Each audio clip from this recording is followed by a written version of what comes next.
the divine play of Ramakrishna and the mother.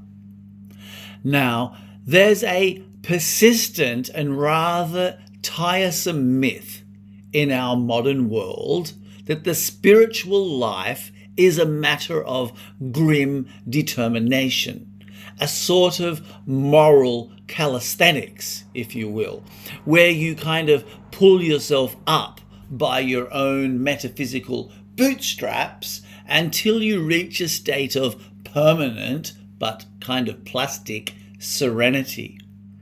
But if we look at the Bengali saint Sri Ramakrishna, we find something altogether different.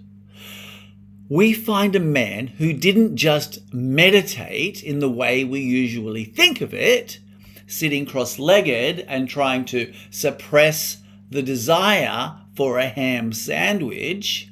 No, he was someone who had quite literally fallen in love with the universe.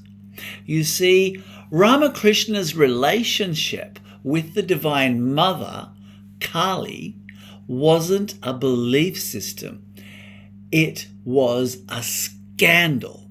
It was a riotous, weeping, dancing love affair with the very fabric of reality. To the modern seeker who wants their spirituality packaged in a neat 3-step app, Ramakrishna is the reminder that the absolute is not a dry concept. In fact, it can manifest as a divine person, or rather the personness, the goddess of the universe. Consider his view of the divine. Most of us think of God as some sort of stern schoolmaster, checking his watch and marking our homework. But for Ramakrishna, it was more like the relationship between a kitten and its mother. A baby monkey, for example, has to cling to its mother with all its strength to stay on. That's the self-effort. It's a path that is very exhausting and very modern. But a kitten just meows, and the mother cat picks it up by the scruff of the neck and carries it. His secret for the modern seekers is this: you don't need to be a spiritual athlete. You just need to be a kitten. You let go of the idea that you are the one running the show. Now, you might say, well, that's very well for a 19th century saint in a loincloth, but I've got bills to pay. But don't you see? The bills, the traffic, the ringing of the telephone, that is the mother's voice.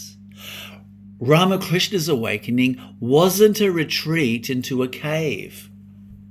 It was the realization that there is no sacred place and no secular place. There is only the dance. So the point isn't to become a devotee of Kali in the sense of joining a new club. The point is more to realize that the universe is not an object. It's a happening. And it's a happening that is fundamentally you. Ramakrishna lived in a state of divine madness because he saw through the game. He saw that the mother is both the one who kills and the one who gives life. And when you realize that, you can finally stop worrying about the destination and start enjoying the scenery. So don't try to be holy. Just try to be here. The mother is already carrying you by the scruff of your neck. You may as well enjoy the ride. Om Rim Namah.